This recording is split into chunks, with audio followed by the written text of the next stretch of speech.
ॐ अज्ञानतिमिरान्धस्य ज्ञानञ्जनशलाकया चक्षुरुन्मीलितं येन तस्मै श्रीगुरवे नमः। श्रीचैतन्यमनोभीष्टं स्थापितं येन भूतले स्वयं रूपः कदा मह्यं ददाति स्वपदान्तिकं। वन्देऽहं श्रीगुरो श्रीयुतापदकमलं श्रीगुरून् वैष्णवांश्च श्रीरूपं साग्रजातं सहगना रघुनाथान्वितं तं सजीवम् साद्वैतं सावधूतं परिजनसहितं कृष्णचैतन्यदेवं श्रीराधा कृष्णपादान् सहगणललिता श्रीविशाखान्वितांश्च नमो ॐ विष्णुपादाय कृष्णप्रेष्ठाय भूतले श्रीमते भक्तिवेदान्तस्वामिन्निति नामिने नमस्ते सारस्वतीदेवे गौरवाणी प्रचारिणे निर्विशेष शून्यवादी पाश्चात्यदेशतारिणे नमो महावदन्याय कृष्णप्रेमप्रदायते कृष्णाय कृष्णचैतन्यनाम्ने गौरतिसे नमः।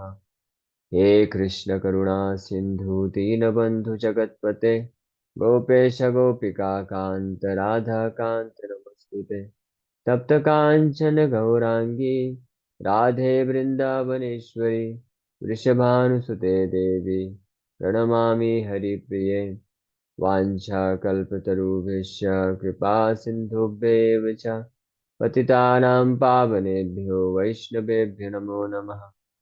जय श्री कृष्ण चैतन्य प्रभु नित्यानंद श्री अद्वैत गदाधर श्रीवासादि गौर भक्त वृंदा हरे कृष्णा कृष्णा कृष्णा हरे हरे हरे राम राम राम हरे हरे। हरे कृष्णा। आप सभी भक्तों का हार्दिक स्वागत है आज के श्रीमद् भागवतम के डिस्कशन में। तो हमने अभी तक श्लोक संख्या 3 तक कर लिया है। पहला श्लोक में भगवान व्यास देव जी भगवान कृष्ण भगवान वासुदेव या परम सत्य परम ब्रह्म के बारे में बताते हैं कि वो कौन है। तो ये है भागवत की सर्वप्रथम महिमा, तो यहीं से प्रकट हो जाती है पहले श्लोक से ही। ओम नमो भगवते वासुदेवाय।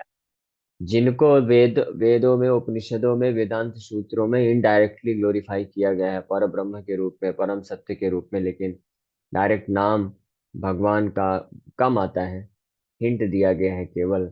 इस भागवत ग्रंथ की महिमा यह है कि पहले ही श्लोक के पहले ही लाइन में पूर्ण रूप से स्थापित कर रहे हैं वेद व्यास जी कि परम सत्य कौन है, भगवान वासुदेव भगवान कृष्ण है। और फिर उनके तत्व का व्याख्या करते हैं आगे चल के। फिर दूसरे और तीसरे श्लोक में भागवत की महिमा का वर्णन कर रहे हैं। दूसरे श्लोक में भागवत के 7 महिमा का वर्णन किए हैं। ये एक्सटर्नल बाहरी जो लाभ बताए गए हैं इस संसार के व्यक्तियों के लिए, ताकि वो अट्रैक्ट होके भागवतम का एडवांटेज ले सके। बट इसका जो वास्तविक महिमा है वो है तीसरे श्लोक में, हमने बहुत विस्तार से 3-4 दिन चर्चा किया है ना। अब हम लोग आगे बढ़ते हैं। अब इस श्लोक से, यहाँ से ये 3 श्लोकों में भगवान कृष्ण और भागवत की महिमा का वर्णन करने के बाद आप वेद व्यास जी बताने वाले हैं कि कैसे ये भागवत प्रकट हुआ है। जिस प्रकार से भगवान कृष्ण के बारे में जब बता रहे हैं तो भगवान कृष्ण के अवतरण के बारे में बताते हैं, किस प्रकार से भगवान कृष्ण प्रकट हुए। तो यहाँ पे भागवत किस स्थिति में प्रकट हुआ इसका वर्णन किया जा रहा है। तो आइए हम लोग चौथा श्लोक करते हैं। न्यायमिषे अनिमिष क्षेत्रे ऋषया सौनकादया शत्रम स्वर्गाय लोकाय सहस्र सममासता। तो बोल रहे हैं, once in a holy place in the forest of Naimisharanya, great sages headed by the sage Saunaka assembled to perform a great 1,000-year sacrifice for the satisfaction of the Lord and his devotees. तो Naimisha in the forest known as Naimisharanya, आज भी है ये नैमिषारण्य जगह क्षेत्र। आप लखनऊ जाएंगे तो लखनऊ के पास में ही है ये स्थित नैमिषारण्य, बहुत सुंदर जगह है जहाँ पे सूत गोस्वामी बैठ के शौनक आदि ऋषि, ऐसे हजारों ऋषि लोग जो एकत्रित हुए थे, उनको ये भागवत श्रवण कराते हैं, भागवत को प्रकट करते हैं। ये दूसरा भागवत सत्र लगता है। पहला भागवत जो सत्र लगा था वो डायरेक्टली सुखदेव गोस्वामी ने परीक्षित महाराज को दिया। उस सभा में सूत गोस्वामी भी उपस्थित थे। उन्होंने भी सुखदेव गोस्वामी के मुख से इस भागवत को श्रवण किया। फिर सूत गोस्वामी वहां से चल के, ये जो पहला भागवत कथा हुआ था सुखदेव गोस्वामी के द्वारा परीक्षित महाराज को, ये हस्तिनापुर के आसपास ही होगा, क्योंकि ऐसा मेंशन है कि परीक्षित महाराज अपने राज्य से रिटायर होके आए थे और गंगा नदी के तट पर बैठ के श्रवण किए।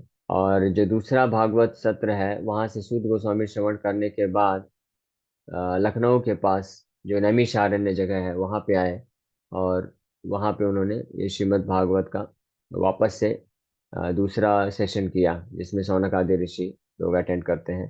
तो यहाँ पे उनका ही व्याख्या करने जा रहे हैं वेद व्यास जी कि किस प्रकार से प्रकट हुआ। तो Naimisha in the forest known as Naimisharanya. तो नैमिषारण्य जो जगह है आज भी उपस्थित है, जैसे धर्म क्षेत्र कुरुक्षेत्र है, भगवत गीता के पहले श्लोक में धर्म क्षेत्र कुरुक्षेत्र।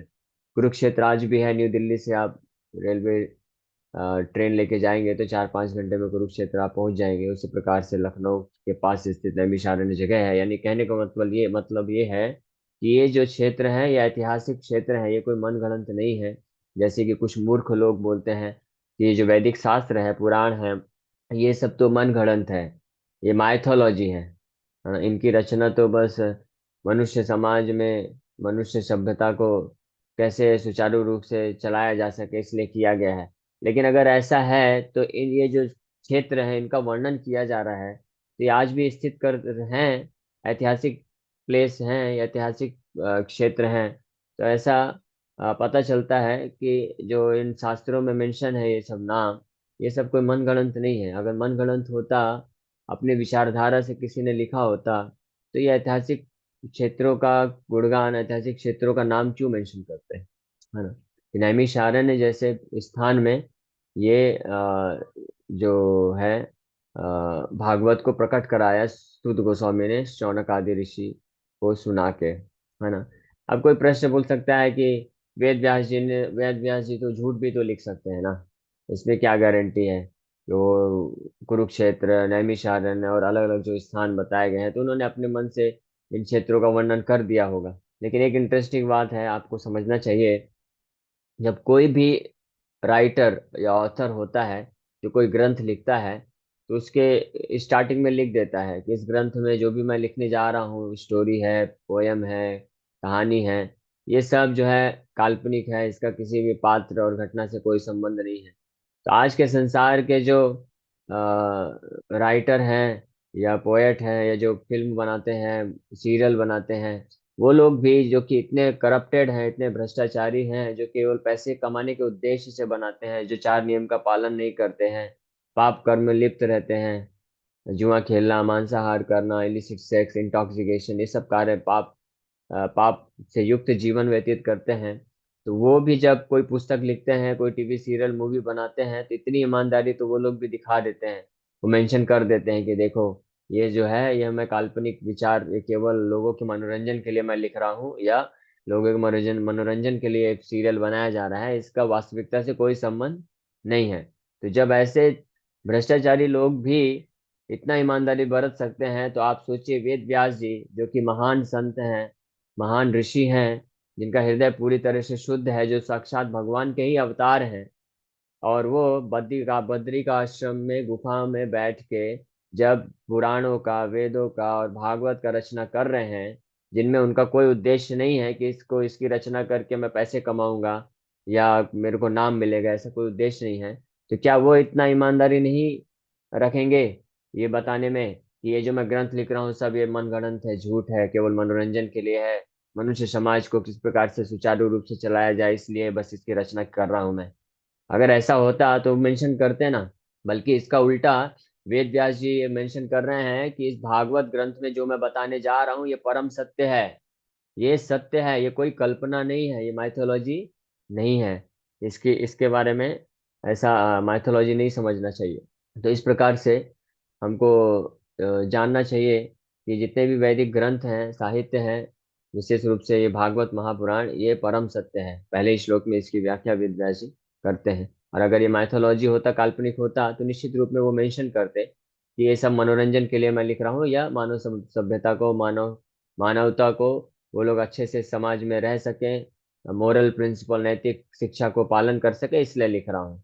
लेकिन ऐसा बिल्कुल भी नहीं है। ये ग्रंथ, जो ग्रंथ लिखे गए हैं, विशेष रूप से भागवत ग्रंथ, इनका उद्देश्य ये नहीं है कि मानव समाज कैसे सुचारू रूप से चल सके और कैसे मानव सभ्यता जो है मोरल नैतिक शिक्षा का पालन करके अच्छे से लड़ाई झगड़ा ना करे और अच्छे से चल सके, इसके उद्देश्य से नहीं लिखा गया है।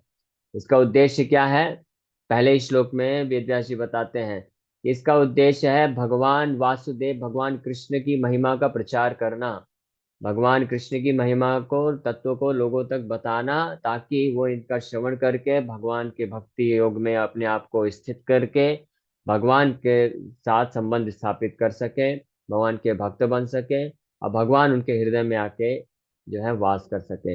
हृदय अवरुध्यते, यानी भगवान की शुद्ध भक्ति देने के उद्देश्य से इन सब ग्रंथों का रचना किया गया है।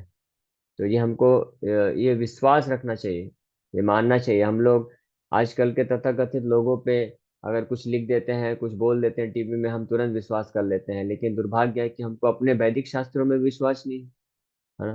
तो खैर, ये हमारा गलती नहीं है। ये जो मॉडर्न एजुकेशन सिस्टम है, ये जो आधुनिक शिक्षा पद्धति है, स्कूल कॉलेज यूनिवर्सिटीज में पढ़ाया जा रहा है, इसके प्रभाव के कारण ही जो इस स्कूल कॉलेज यूनिवर्सिटी से पढ़ के निकलता है व्यक्ति, वो पूरा नास्तिक हो जाता है, उसको वैदिक शास्त्रों में विश्वास खत्म हो जाता है।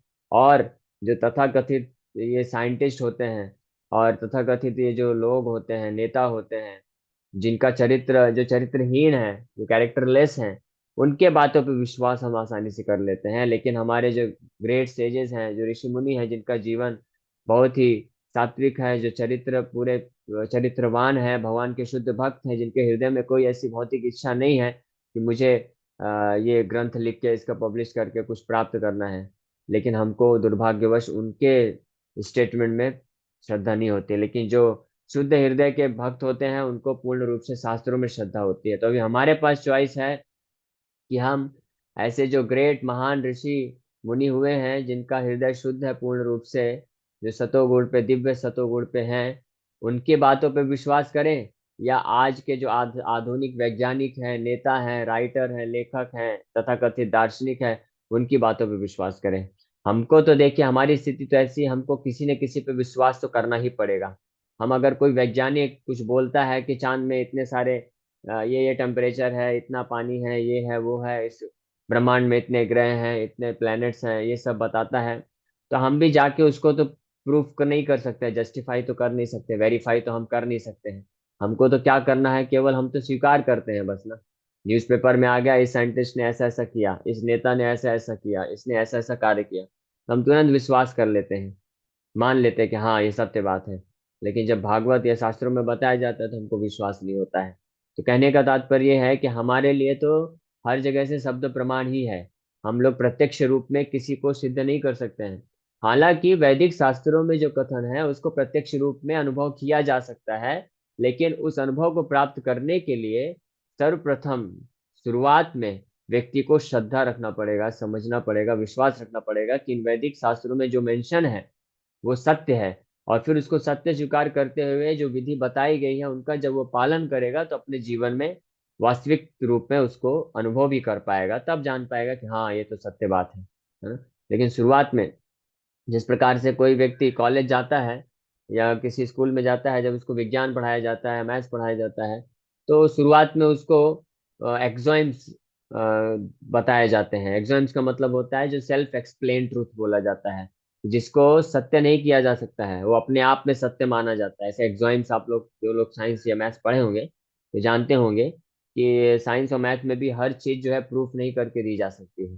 शुरू में कुछ चीजों को, कुछ सिद्धांत ऐसे होते हैं जिनको विश्वास रख के स्वीकार करना होता है शुरू में।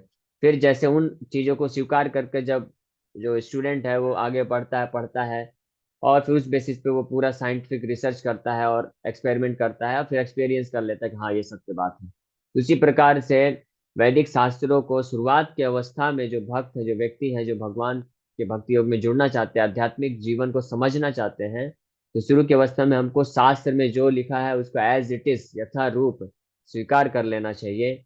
और उसको प्रैक्टिस करना चाहिए विनम्रता के भाव से सम्मिलित होकर। इसीलिए वेद व्यास जी पहले श्लोक में बहुत क्लियरली बोल रहे हैं कि ये भागवत ग्रंथ का पूर्ण लाभ वो व्यक्ति उठा पाएगा जो शुश्रूषमा, यानी कि जो विनम्रता पूर्वक, सम्मिलित होके, धैर्य पूर्वक और विश्वास रखते हुए इस भागवत ग्रंथ का श्रवण करेगा। केवल वही इसको समझ पाएगा और वही इसका पूर्ण लाभ उठा पाएगा। अन्यथा अश्रद्धानस्या मुनिया, भगवान कृष्ण भी बोलते हैं कि जिसको श्रद्धा नहीं है उसको, और शास्त्र विधि मुत्सृज्या वर्तते काम कारता, ना तो वो शांति को प्राप्त कर सकता है ना परम सिद्धि को प्राप्त कर सकता है। तो इसलिए बेसिक जो फेथ है हमको मेंटेन करके चलना चाहिए। और ये कोई ब्लाइंड फेथ नहीं है, ये अंधविश्वास की बात नहीं की जा रही है, ये रीजनेबल फेथ है ना। लेकिन फेथ तो रखना पड़ेगा, हर चीज आप देख नहीं सकते अभी। अभी नैमिषारण्य में ये सब जो घटना हुआ है, आप में से कौन इसको प्रूफ कर सकता है? कोई प्रूफ नहीं कर सकता है, लेकिन हमको विश्वास होता है कि वेद व्यास जी महान आचार्य हैं, ऋषि हैं, तो वो लिख रहे हैं यहाँ पे, तो ये सत्य बात है कि हाँ, नैमिषारण्य नामक स्थान में, जो एक पवित्र स्थान है, वहां पे सौनक आदि ऋषि मुनि एकत्रित हुए। और वो लोग किस लिए एकत्रित हुए थे? यहाँ पे मेंशन है, to perform a great 1000 year sacrifice for the satisfaction of lord and his devotees. वो 1000 वर्ष का यज्ञ करने के लिए प्रकट हुए थे, भगवान विष्णु और भगवान के भक्तों, संपूर्ण समाज के कल्याण के लिए। देखिए, ये होता है ऋषि मुनि के, जो सेजेस हैं, उनका विचार। वो लोग अपने स्वार्थ के लिए नहीं, भगवान की प्रसन्नता के लिए और लोक कल्याण के लिए जो है यज्ञ करते हैं, सेक्रीफाइस करते हैं। भगवान के भक्तों के यही लक्षण होता है, वो जो भी कार्य करते हैं, सेवा करते हैं, उनका मेन उद्देश्य होता है कि लोगों को कैसे संतुष्टि मिल सके, या उनको आध्यात्मिक सुख कैसे प्रदान किया जा सके भगवान से जोड़ के। ये उनका मूलभूत उद्देश्य होता है, इसीलिए वो लोग ट्रैवल करके प्रचार कार्य में व्यस्त रहते हैं। तो Naimisha in the forest known as Naimisharanya, Animisha Kshetra, the spot which is especially a favorite of Vishnu, who does not close his eyelids. भगवान विष्णु अनिमिष क्षेत्र, अनिमिष नाम है एक भगवान का। अनिमिष मतलब जो अपनी आंखें के जो पलके हैं उनको बंद नहीं करते कभी, यानी उनके कंट्रोल में है पूरी तरह से। हमारी आंखें तो पलके हमेशा बंद होती रहती। तो वो जो ये नैमिषारण्य क्षेत्र है, ये भगवान विष्णु का अत्यंत प्रिय है, इसलिए बहुत सारे महान ऋषि मुनि यहाँ पे आके तपस्या भी किए हैं, यज्ञ किए हैं और भगवान का भक्ति की है। ऋषि से जय शौनक आद्या, हेडेड बाय से शौनक सत्रम सैक्रिफाइस यज्ञ, स्वर्ग गाया the lord who is glorified in the heaven, लोकाया and for the devotees who are always in touch with the lord, सहस्त्र समम आसता, सहस्त्र समम मतलब 1000 वर्ष के लिए, भगवान और भगवान के भक्तों की प्रसन्नता के लिए, सेटिस्फेक्शन के लिए उन्होंने ये यज्ञ प्रारंभ किया।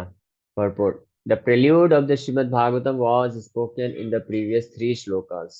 Now the main topic of this great literature is being presented. Srimad Bhagavatam, after its first recitation by Srila Sukdev Goswami, was repeated for the second time at Naimisharan, जैसे कि मैं already बताया।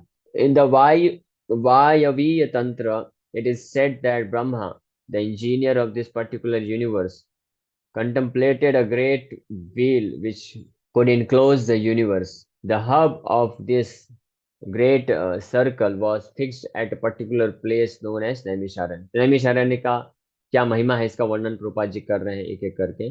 तो वायवीय तंत्र में बताया गया है कि ये जो नैमिषारण्य स्थान है, ब्रह्मा जी ने जब पूरे यूनिवर्स को डिजाइन किया, जैसे इंजीनियर होता है डिजाइन करते हैं, तो पूरे जो जिस क्षेत्र को जिसको डिजाइन करते हैं, तो उसको प्रॉपर तरीके से नॉलेज कॉन्शियस होने के लिए वो कुछ इसको सर्कल में बनाते हैं। तो ब्रह्मा जी ने, वो सुप्रीम चीफ इंजीनियर हैं, तो उन्होंने एक बहुत ही बड़ा सर्कल डिजाइन किया इस यूनिवर्स को बांधने के लिए, ताकि वो आगे फर्दर इसको कैसे सृष्टि करना है इस पे विचार कर सके। तो उसका जो हब है, हब मतलब जो सेंट्रल पॉइंट है, वो जो हब है वो इस पृथ्वी के नैमिषारण्य जगह पे स्थापित किया उन्होंने। तो इसका एक महत्व ये है, यानी इतने सारे पूरे ब्रह्मांड में इतने सारे ग्रह हैं, उसमें से उन्होंने पृथ्वी को चूज किया, पृथ्वी में भी आके नैमिषारण्य नामक स्थान को चूज किया, जहाँ पे उस सर्कल का, ग्रेट सर्कल जो है, उसका सेंटर इस्टेब्लिश करेंगे। Similarly, there is another reference to the forest of Naimisharan in the Varaha Puran, where it is stated that by performance of sacrifice at this place, the strength of demonic people is curtailed. Thus Brahmanas prefer Naimisharanya for such sacrificial performances. Varaha Purana में ये भी बताया गया है कि इस जगह पे अगर यज्ञ कोई करता है तो उस यज्ञ के प्रभाव से जो आसुरी प्रवृत्ति के लोग होते हैं उनकी शक्ति जो है कम हो जाती है, यानी असुर का विनाश होता है, आसुरी शक्ति का विनाश होता है। इसलिए भी जो ब्राह्मण होते थे पहले के समय में, वो लोग नैमिषारण्य को चूज करते थे यहाँ पे यज्ञ वगैरह करने के लिए। The devotees of Lord Vishnu offer all kinds of sacrifices for his pleasure. The devotees are always attached to the service of the Lord, whereas fallen souls are attached to the pleasures of material existence. In Bhagavad Gita, it is said that anything performed in the material world for any reason other than for the pleasure of Lord Vishnu causes further bondage for the performer. It is enjoined, therefore, that all acts must be performed sacrificially for the satisfaction of Vishnu and his devotees. This will bring everyone peace and prosperity.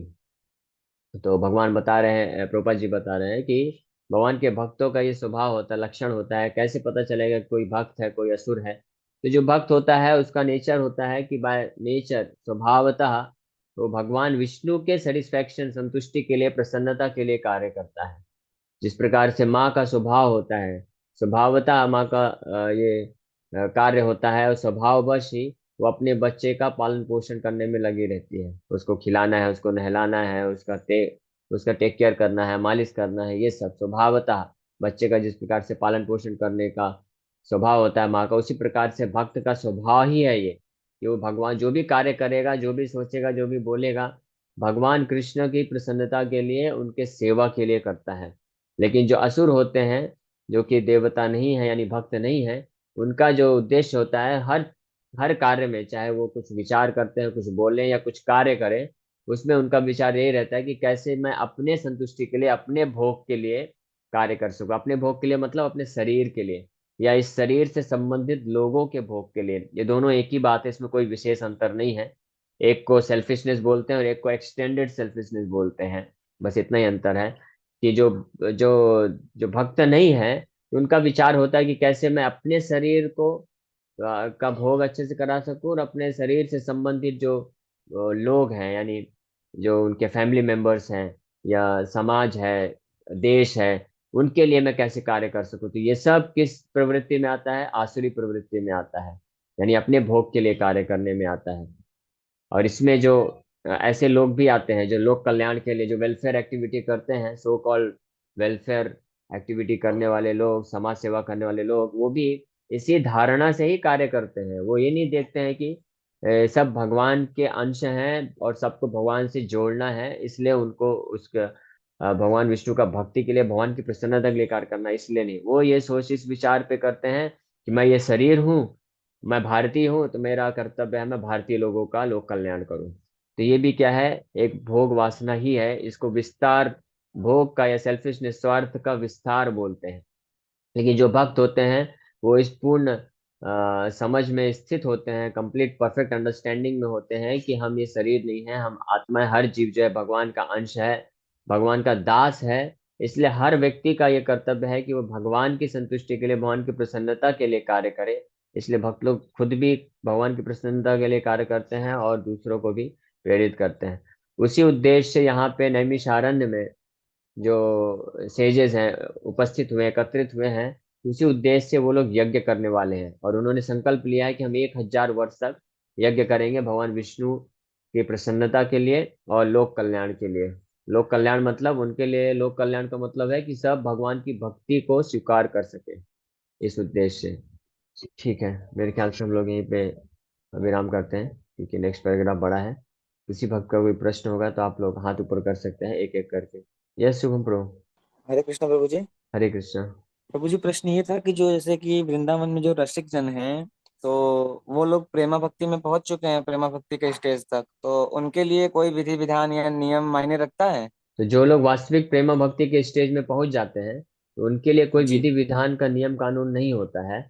लेकिन जो वास्तविक प्रेम भक्ति के stage में भक्त पहुंच जाता है उसका लक्षण बताया गया है कि वो कभी अपने आप को ये सोचता नहीं है कि मैं प्रेम भक्ति के स्टेज में पहुंच चुका हूँ। जबकि वो ये सोचता है, जो वास्तविक प्रेम भक्ति के स्टेज में पहुंचता है ना, तो उसके मन में, हृदय में इतनी विनम्रता, इतना दैन्य भाव उत्पन्न होता है कि वो सोचता है कि मैं तो जो साधक है उससे भी ज्यादा पतित हूँ। मेरे को तो साधना की बहुत आवश्यकता है, मेरा हृदय कितना गंदा है, वो इस तरह से विचार करता है। तो इस विचार को रखते हुए वो खुद तत्पर होकर साधना भक्ति करता है, विधि विधानों का पालन करता है कड़ाई से, ना कि विधि विधानों को उल्लंघन कर देता है ये सोच के कह रहे मैं तो अभी प्रेम भक्ति के स्टेज में पहुंच चुका हूँ। जब कृष्णदास कविराज गोस्वामी चैतन्य चरितमृत में वर्णन करते हैं कि जो जो व्यक्ति ये सोचता है कि मैं अभी भगवान का शुद्ध भक्त बन गया हूँ, तो वास्तव में शुद्ध भक्त नहीं बना है। क्योंकि जो शुद्ध भक्त होता है, प्रेमा भक्ति के स्तर पे होता है, उसको तो हमेशा हर क्षण यही महसूस होता है कि मेरे हृदय में भगवान के प्रति कोई प्रेम है ही नहीं। मेरा हृदय तो पूर्ण रूप से काम वासनाओं में से भरा पड़ा है। इसलिए मुझे जरूरत है कि मैं किसी प्रामाणिक आचार्य गुरु के निर्देशन में रह के साधना भक्ति करूं, रूल्स रेगुलेशन फॉलो करूं। तो ये होता है प्रमाण। और हम लोग देखते हैं हमारे जितने भी आचार्य, महान आचार्य हुए हैं, जो कि वास्तविक में रसिक हैं, प्रेमा भक्ति के स्तर पे हैं, लेकिन उन्होंने बड़ी कड़ाई से जो शास्त्रिक विधि विधान है उनका पालन किए हैं वो, है ना। तो ये एक गलत धारणा है, और जो भी व्यक्ति ऐसे करते हैं वो उचित नहीं है, शास्त्र उचित नहीं है। और दूसरी बात, भगवान कृष्ण भी भगवद गीता में बोलते हैं, जब अर्जुन को शिक्षा देते हैं कि कर्म योग के बारे में, तो अर्जुन को बोलते हैं भगवान कि अगर तुम्हारा हृदय पूरी तरह से शुद्ध हो भी गया है, तो भी तुमको एक आइडियल आदर्श एग्जाम्पल उदाहरण सेट करने के लिए तुमको शास्त्रों के नियमों का पालन करना चाहिए। क्योंकि अगर आप ये सोचोगे, कोई भी सोचता है कि मैं प्रेम भक्ति रसिक भक्त हूँ और सारे नियमों का उल्लंघन कर देता है, तो उसका गलत उदाहरण प्रस्तुत देख करके जो लोग उस प्रेम भक्ति के स्तर पर नहीं है, वो लोग उसका नकल करेंगे, और वो तो नरक के लिए चले जाएंगे, है ना। तो इसलिए जो भी प्रेम भक्ति के स्टेज में भक्त होता है वो कभी भी ये कार्य नहीं करते। इस विशेष रूप से जो प्रचारक होते हैं, जो भक्त प्रचार में स्थित है, जो प्रचार कर रहे हैं, यानी गुरु का जिन्होंने पोजीशन ले रखा है, तो वो लोग कभी भी शास्त्रों के नियमों का उल्लंघन नहीं करते हैं। और कुछ ऐसे विशेष भक्त हुए हैं जो प्रचार कार्य में नहीं लगे, जिनको भजनानंदी बोला जाता है, जो कि गुरु नहीं बनते हैं, दूसरों को प्रचार में नहीं लगे रहते हैं, तो वो कई बार हम देखते हैं, क्योंकि वो उस स्तर पे होते हैं प्रेमा भक्ति के, कि वो ना चाहते हुए भी रूल्स रेगुलेशन से अलग ही रहते हैं। क्योंकि उस स्टेज पर जाने के बाद वो भगवान के साथ उस दिव्य सेवा में लग जाते हैं कि उनको ये क्या बोलते हैं उसको, स्वाभाविक तरीके से वो सारे नियम कानून अपने आप, उनका जो मेन उद्देश्य है वो पालन हो जाता है ना। तो ऐसे ऐसे भक्तों को हम इमिटेट नहीं कर सकते, नकल नहीं कर सकते। ओके। हरे कृष्णा। और किसी भक्त का कोई प्रश्न है? प्रभु जी, मन जैसे कल कई बार हम लोग की अलग अलग परिस्थिति होती है। तो भक्ति हमने सुना है, भक्ति हो, साधना हो, सेवा हो, कई बार मनसा वाचक कर्मणा होती है। जैसे कल किसी डिवोटी ने पूछा था, आपने बताया भी था। बट समटाइम्स ऐसा होता है कि हम क्रिटिकल भक्ति नहीं कर पाते, साधना हो या कि सेवा हो, कई बार शरीर स्वस्थ नहीं रहता, ऐसी परिस्थिति रहती है। तो मेरा प्रश्न है कि मानसिक भक्ति की क्या महिमा है मेंटल लेवल में? मानसिक दान, मानसिक भक्ति, मानसिक सेवा, मानसिक प्रणाम, मानसिक पूजा। थोड़ा मेंटल लेवल की तरफ से बात करें, की बात करें, मेंटल लेवल में बात करो, मानसिक भक्ति। मानसिक भक्ति भी भगवान स्वीकार करते हैं, लेकिन उसमें मानसिक भक्ति पूर्ण रूप से वो भक्त कर सकता है जिसका हृदय पूरी तरह से शुद्ध है। क्योंकि मन में स्मरण करना, मन में भगवान का पूजा अर्चना करना, ये हमारे जैसे, जो विशेष रूप से मेरे जैसे मैं स्थिति बताऊं तो मेरे जैसे बद्ध जीव के लिए संभव नहीं है। इसलिए श्री चैतन्य महाप्रभु हमको आके भक्ति का जो प्रैक्टिकल व्यवहारिक रूप है वो प्रदान किए, कि आप हरे कृष्ण महामंत्र का जप करिए, भागवत श्रवण करिए, विग्रह सेवा करिए। इस प्रकार से भक्ति हमको करना चाहिए। और दूसरी बात है, मानसिक भक्ति जो है उन लोगों के लिए है जो फिजिकली कैपेबल नहीं है करने के लिए, है ना। लेकिन जो फिजिकली कैपेबल हैं, तो उनको फिजिकली भी करना चाहिए और मानसिक भी करना चाहिए। जैसे उदाहरण के लिए, जब वसुदेव जी जेल में थे और कृष्ण का जन्म हुआ था, तो वसुदेव जी का इच्छा था कि मैं ब्राह्मणों को 10,000 गाय दान करूं। लेकिन वो कैपेबल नहीं थे उस वक्त। लेकिन क्योंकि कभी पुत्र जन्म लिया है, तो पुत्र जन्म के टाइम पे ब्राह्मणों को दान देना चाहिए, तो इसलिए इमीडिएटली उन्होंने मन में ही, मानसिक रूप में ही 10,000 गायों को दान दिया। लेकिन उसके बाद वो छोड़ नहीं दिए। जैसे ही जब वो जेल से बाहर निकले, तो जब वो वापस से कैपेबल हुए, तो उन्होंने 10,000 गायों को एक्चुअली में दान किया कृष्ण के नाम पे ब्राह्मणों को। तो इसी प्रकार से हम मन में वो, अगर किसी के पास कुछ भी नहीं है, तो मन में वो भगवान का सेवा कर सकता है। ठीक है, मैं भगवान के लिए बहुत सुंदर मंदिर बना रहा हूँ, ऑल्टर बना रहा हूँ, भगवान को बहुत 56 भोग लगा रहा हूँ, ये सब कर रहा हूँ। लेकिन अगर कोई कैपेबल है, क्षमता है कि भगवान के लिए कुछ व्यवहारिक सेवा कर सकता है, तो बस मन में नहीं करना चाहिए, उसको वास्तविक रूप में करना चाहिए। भगवान के लिए कुछ, भक्तों के लिए और भगवान के प्रचार के कार्य में व्यवहारिक रूप में भी सेवा करना जरूरी है। ठीक है। एक बार प्रभुपाद जी से किसी ने प्रश्न पूछा था कि मैं तो मन में हमेशा भगवान का नाम जप करता रहता हूँ। तो प्रभुपाद जी बोले तो आप मन में खाना भी खा लिया करो। मन में, इसलिए मन में जब तो, मन में जब जो है वो एक हाई लेवल, हाईएस्ट लेवल है। हरदास ठाकुर 3 प्रकार का जप करते थे। इस प्रकार से वो 192 माला जप करते थे। एक था वाचिक, उपांशु एंड मानसिक जप। तो मानसिक जप में भक्त जो है होंठ भी नहीं हिलाता है और केवल मन में पूरा माला जप करता है। लेकिन वो हमारे जैसे लोग के लिए संभव ही नहीं है। वो पांचु जप में वो हल्का हल्का जीवा से भगवान के नाम का उच्चारण करता है और भगवान के स्पर्श से जप करता है। तो हम वास्तव में उस लेवल पे भी नहीं है कि हम हल्का हल्का जप करके भी भगवान के नाम को ध्यानपूर्वक सुन पाए। हमारा स्थिति तो ऐसा है कि हम जोर जोर से भी हरे कृष्ण कृष्ण कृष्ण हरे हरे, हरे राम राम राम हरे हरे, इस तरह से भी जप करते, तब भी हमारा मन इधर उधर भटक जाता है, हम पूर्ण रूप से फोकस नहीं कर पाते हैं। तो हमारे लिए जो विधि बताई गई है जप की, वो है वाचिक जप, यानी जोर जोर से लाउडली हमको जप करना चाहिए, हरि नाम लेना चाहिए। फिर जैसे जैसे हृदय शुद्ध होगा तो भक्त अपने आप स्वभावतः उस स्तर पे पहुंचेगा कि वो उपांशु और मानसिक लेवल पे भी जाके जप कर पाएगा। है ना। तो मानसिक पूजा को, सेवा को भगवान स्वीकार करते हैं, लेकिन वो साथ में व्यवहारिक सेवा भी करना चाहिए। और वो मानसिक सेवा उस भक्त के लिए है जो व्यवहारिक रूप से कैपेबल नहीं है करने के लिए। हरे कृष्ण। जी प्रभु जी, टाइम हो प्रश्न गया। ये था कि जैसे हम किसी व्यक्ति को देखते हैं, उसकी छवि अपने मन में बसा लेते हैं एक बार में, लेकिन भगवान के हाँ मूर्त की छवि क्यों नहीं बसा पाते हैं? हाँ, बहुत अच्छा प्रश्न है। तो इसका आंसर रूप गोस्वामी देते हैं, क्योंकि हमारा हृदय जो है शुद्ध नहीं है, अभी अशुद्ध है।